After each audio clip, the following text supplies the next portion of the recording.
You now get about 4 or 5 minutes with the people that are seated around you. You want to make a decision about who's responsible for removing the bonus army, why it was done, and what evidence you would use to substantiate and build that argument. So take a few minutes, talk it over with your neighbors, and then we'll unpack it. How many of you, by a show of hands, feel that the evidence moves you towards President Hoover being completely responsible for the removal of the bonus army? Completely. Douglas MacArthur, responsible.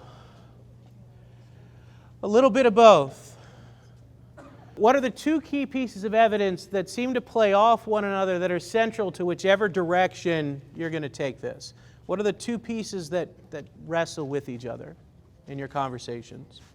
So I hear 1 and 2. Others? 3, 4, and 6. All right. So you can go in a number of different directions as you build your argument.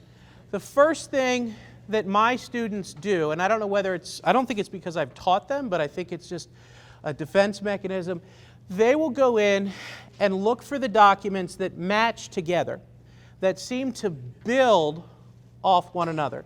And so for them, 6, 5, 4, and 3 all seem to be pointing to Douglas MacArthur. All of them agree on one central fact, which is 2 orders were delivered to Douglas MacArthur not to cross the 7th Street Bridge into Anacostia, into Camp Marks. But then you have issues. This guy is so boring they wouldn't even publish it. This guy seems to have something to benefit from pointing fingers elsewhere, as does this guy. And so they talk about how they work and they intersect. Other students will go in the direction that it's the President of the United States who initially made the order, get rid of them, and that order trumps the second order not to cross the bridge. And so it becomes an issue of how you weigh the evidence and the direction that you go. And this is where it gets complicated. If you're President of the United States in 1931, can you tell the public that your general has disobeyed you? No. Can you imagine that re-election campaign? Put me back in office. The economy might be in the crapper, but at least my military doesn't listen to me. It doesn't play well with the voters. Hoover has no option in 1931 other than to say, I did it. Even though, if I can go in the right direction, even though the perception of him is of the Kaiser, of the man leading a democracy who uses his troops to put down his previous troops. This is the perception of him in the public. But the further you get away from the events of 1932, the easier it is for Herbert Hoover to pull back the curtain and to show what took place. And so your kids will have the option of saying responsibility historically falls on MacArthur. Responsibility politically in the time period falls on Hoover. It gives them that nuance to make different arguments. And remember, we're not leading them necessarily to one answer. I know that the question on my statewide exam about the bonus army is going to be, the bonus army wanted corn, potatoes, meat, early payments of their World War I bonus. I mean, I know it's just going to be a basic recall question. But this gives you that opportunity to allow them to open things up and to make those arguments. The other thing is, kids think primary sources are birthed in a way that make them pure and pristine and perfect. And the reality is primary sources are not the most reliable sources. They're the ones closest to the event, but they're not necessarily the be-all to end-all. And sometimes over time we have to look at other sources to open it up. Ultimately, when the information came from and who it comes from really impacts the delivery of the information. To kind of bring the story to a close, Hoover, of course, says no.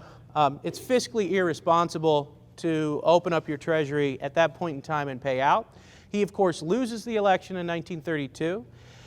A large percentage of the bonus marchers who took the early train ticket out of D.C. relocated to the Florida Keys and were killed by a massive hurricane that hit the Keys in, I believe it was 1935. In 1936, the Roosevelt administration initiates a scaled early payment of the bonus. Of course, the spending manner in which the government was funded under Roosevelt is different than under the Hoover administration, and so you get a different application. Ultimately, it's about the question and finding those questions that work with your kids. I'll say two things to sort of close this. One, the questions that work for my kids aren't necessarily guaranteed to work with yours. You know your kids, you know how you have to kind of tailor them. I've had questions that have worked great for 7, 8, 9 years, and then all of a sudden I use it and it's dead. And it's because my kids have changed and I haven't made that adaptation to the way that they've changed.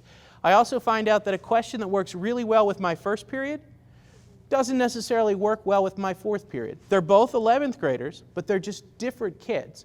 And so tweaking that question is something that really comes down to that confluence of your knowledge of the curriculum and your knowledge of your kids and how you make those adaptations. But when you find good ones, they can carry that investigation and open up a lot of discussions. The last session, what I want to do is drill down to a different part of the process, and that's to talk about how you sort of strip it down and build it back up so that your kids can slowly make their way in this direction. The one huge recommendation that I make in this process is to go slowly. You can't walk in tomorrow and throw your kids a history lab with 6 sources and expect to be anything other than a failure. You have to build their confidence level in small pieces so that you can get them to that point. And it's like anything in life. We don't sit you in front of the piano and say, go. We teach you the black keys from the white keys and the pedals, and then you put them together and you build up. And it's a very similar process. So I always recommend to go slow, to manage your anxiety and their anxiety as you implement it. When I first started, I started slow and put in 1 per unit. And then the next year I went back and threw out the ones that were terrible and fixed the ones that were mediocre and hugged the ones that were great and continued to build in that process. And so it's not something that occurs overnight, but things that are valuable usually don't, and they usually tend to take time. As I mentioned, the idea of the History Lab is driven by that central question. Students are engaged in source work. They apply those specific literacy skills that Weinberg talks about, and then they're putting together and defending an evidence-based answer. And what I want to do is to put the sort of movement in this direction in context.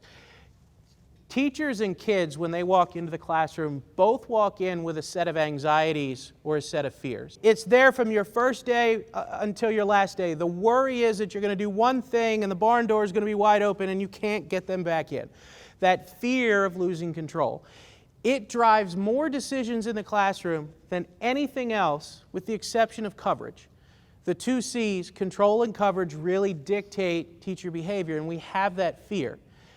But we're not the only ones that walk into the classroom with a fear or concern. Kids come to school in fear that they're going to be bored. And we all lived it. We've all been kids. We've all grown out of it and realized school is fabulous. But they come in with that set of fear. And when we start talking about moving in the direction of inquiry, of having kids start to take ownership of their learning in the process, there's a lot of misnomers about inquiry education. The first one is that inquiry education is not closed-ended. It's not one-word answers. It's not putting in the position for kids to simply be getting a rote sort of catechism. It's also not unstructured. A lot of people think when they hear inquiry education that it's unstructured and you kind of step back out of the way and magic happens. It isn't intended to be that way. It's also not group work for the sake of doing group work. Just because kids are in groups doesn't mean that's an inquiry lesson, and it doesn't even mean that it's a good lesson, that the work has to be done for a purpose. It's also not, go look this up on the internet. Inquiry education isn't letting loose kids on a computer lab and having them do stuff and then at the end give you conclusions. And then finally, it's not the death of content. And I hear this a lot. History is about dead people who did things in the past. You can't have history without dead people. You can't have history without teaching content. You can't have social studies. But you can't separate it from the process by which we discover that content, by which we communicate that content. And so when you're thinking about what inquiry is, I talk to teachers about the fact that it's purposeful.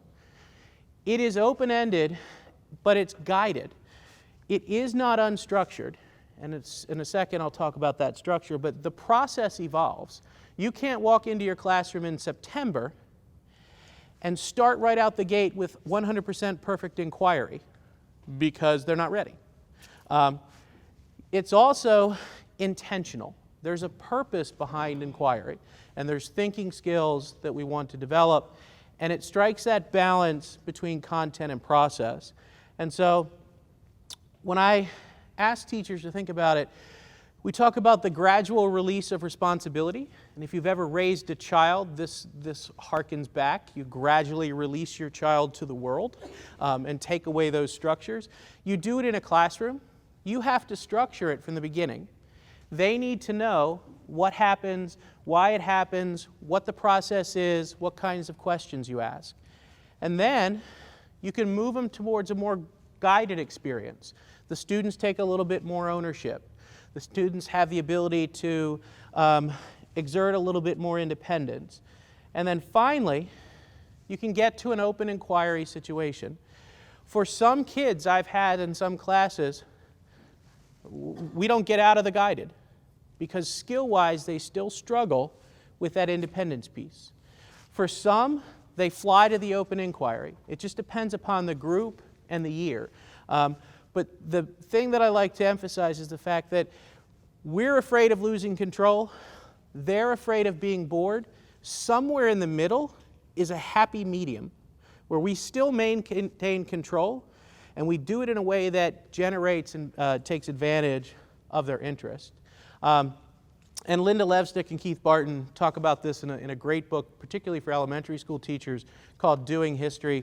They talk about the fact that kids can't do this on their own, that you have to scaffold the process and build in these steps.